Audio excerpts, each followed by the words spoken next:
ဒီနေ့တော့ကျွန်တော်တောထဲကိုမြစ်သွားထိုးပါမယ်ဗျ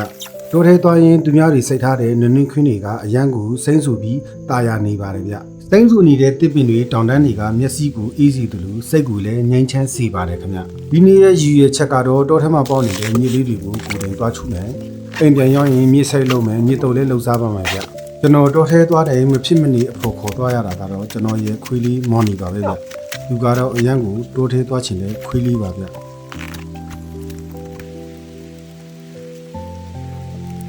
မြစ်အနာစာတွေကိုကျွန်တော်ကတန်းဆင်ပြီးတော့မှရည်စီးမှာဗျ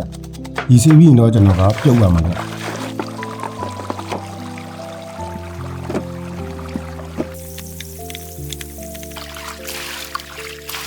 မြစ်ထဲကိုပြောင်းမှုအခွန်ထည့်ပြုတ်ဖို့အတွက်ကျွန်တော်ပြောင်းမှုတစ်လုံးချူပြီးတော့အခွန်ထည့်လိုက်ရတယ်ဗျ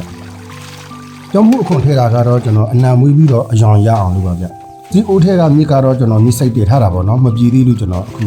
ကျန်တဲ့ဟာလေးနဲ့နည်းနည်းလေးထပ်ပြီးတော့ဖြည့်လိုက်ပါမယ်ဗျရက်20လောက်ရှိတဲ့မြစ်တွေကတော့ဒီအနံလေးစူးစူးလေးနဲ့စားရှင်စပွဲလေးဖြစ်လာပါပြီဗျ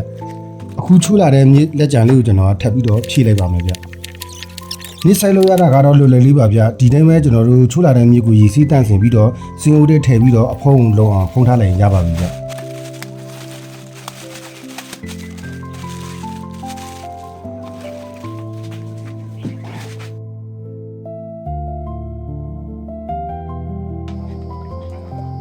မြစ်ပြုတ်ရရင်မြစ်တုပ်ဖို့အတွက်ကျွန်တော်ကမြစ်တွေကိုတောကြထိုးတံနဲ့မြင်ထားပါမယ်ဗျအရှင်မတွေကြားနာမည်ကြီးနေတဲ့တဟဲစာကြက်သားမုံနဲ့တုပ်ပြပါမယ်ဗျတဟဲစာကြက်သားမုံကကြက်သားစစ်စစ်ကနေထုတ်ထားလို့ကြက်သားရဲ့အချိုတက်ပြေးသွားတာကြောင့်ဟင်းရတွေကိုအရသာကောင်းမှုစေပါတယ်ဗျကျမကြီးကိုအလေးထားတဲ့အနေနဲ့အငန်တလျှော်ထားတာမို့လို့မိသားစုကျမကြီးကိုဂီယူစိတ်တဲ့အရှင်မတွေအတွက်တင့်တော်ပါတယ်ဗျ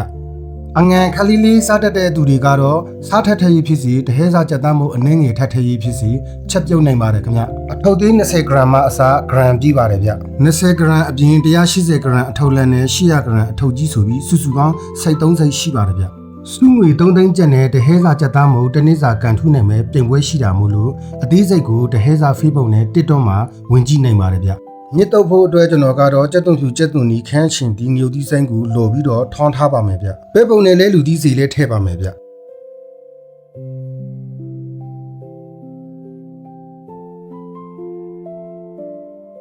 ကြက်သွန်ဖြူကိုလည်းနှုတ်လေးဆင်းပြီးတော့စီကျဲလှုပ်ထားပါမယ်ဗျ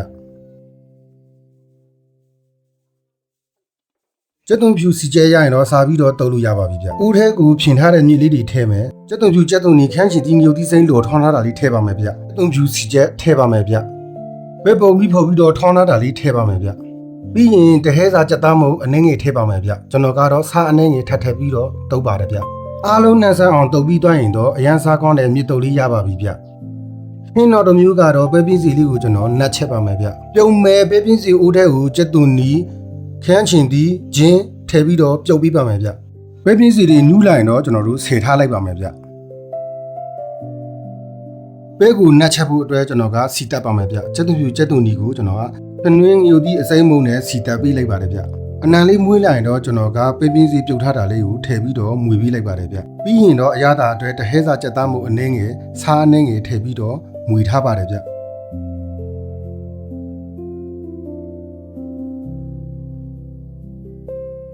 ရေလေးနည်းနည်းခမ်းပြီးတော့ပြစ်ပြစ်လေးရလာရင်တော့အရန်စားကောင်းတဲ့ပဲ့နက်လေးကိုရပါပြီဗျ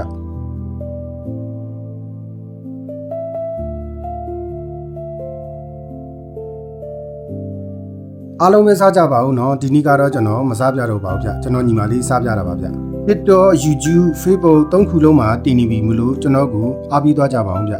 ကျွန်တော်ကိုအားပေးကြတဲ့တယောက်ရှင်းစီတန်းကိုလည်းကျေးဇူးတင်ပါတယ်ဗျနောက်ဗီဒီယိုမှာပြန်ဆောင်ပါဦးမယ်